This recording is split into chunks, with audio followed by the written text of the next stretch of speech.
नमस्कार, गुलमोहर किचनमध्ये आपलं स्वागत आहे। आज मी साखर आंबा बनवलेला आहे कैरीचा।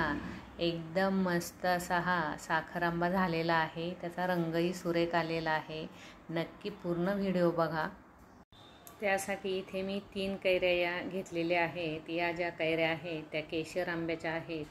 तुम्ही इथे तोतापुरी आंब्याच्या सुद्धा कैऱ्या वापरू शकता। आता या स्वच्छ धुवून त्याचे साल काढून घ्यायचे आहेत आणि हव्या त्या आकारात बारीक कट करून घ्यायचे आहेत। आता एक कैरी ही सफेद निघालेली आहे आणि 2 कैऱ्या थोड्याशा केशरी रंगाच्या निघालेल्या आहेत। त्याच्यामुळे रंगही एकदम छान असा आलेला आहे। आता या चिरून घ्यायच्या आहेत। आता मी इथे अगदी छोटे छोटे असे तुकडे करणार आहे। तुम्हाला वाटत असेल तर तुम्ही उभ्या फोडी पण ठेवू शकता। उभ्या फोडी ही खूप छान दिसतात आणि लागतात पण। आता याप्रमाणे मी सर्व कैऱ्या कट करून घेणार आहे। इथे या कैऱ्या चिरून झालेल्या आहेत। सुरुवातीला 1 चमचा बडीशेप घ्यायची आहे आणि ती अगदी थोडीशी हलकीशी भाजून घ्यायची आहे आणि त्यानंतर ती थोडीशी जाडसर कुटून घ्यायची आहे खलबत्त्यामध्ये। आता इथे ही बडीशेप काढून घ्यायची आहे। इथे आता अर्धा चमचा कलौंजी घ्यायची आहे। कलौंजी म्हणजे कांद्याचं बी असतं, ते दुकानात सहज मिळून जातं आणि ते हलकंसं असं भाजून घ्यायचं आहे आणि ते भाजल्यानंतर त्यामध्ये साखर घालायची आहे।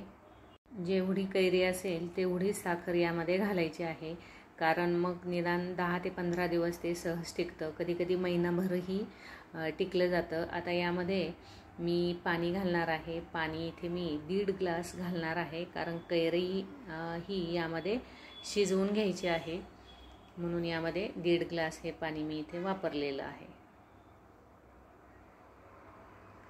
आता यामध्ये सर्व ही कापलेली कैरी शिजवून घ्यायची आहे।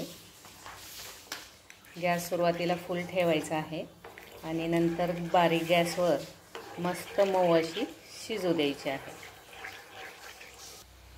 छान अशी उकळी आलेली आहे आणि यामध्ये आता कुटलेली बडीशेप ही घालायची आहे आणि गॅस हा आता बारीक करायचा आहे।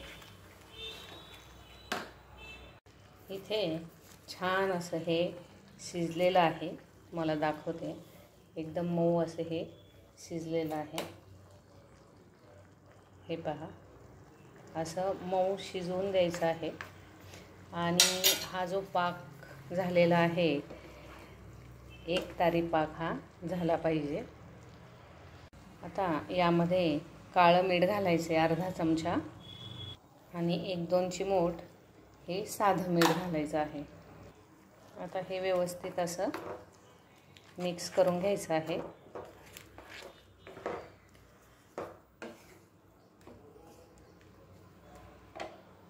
यामध्ये तुम्ही आवडीनुसार विलायची पावडर पण घालू शकता, पण मी इथे फक्त 1 विलायची अख्खी घालणार आहे।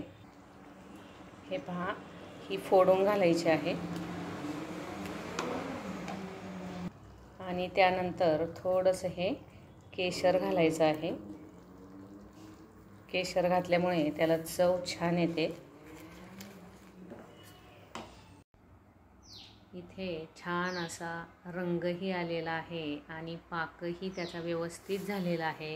इथे पाहू शकता, 1 तारी पाक हा याप्रमाणे होऊ द्यायचा आहे, म्हणजे मग ही गोष्ट निदान 10 ते 15 दिवस व्यवस्थित टिकते आणि तुम्हाला जर महिनाभर टिकवायची असेल तर साखर मात्र दुप्पट घालावी लागते।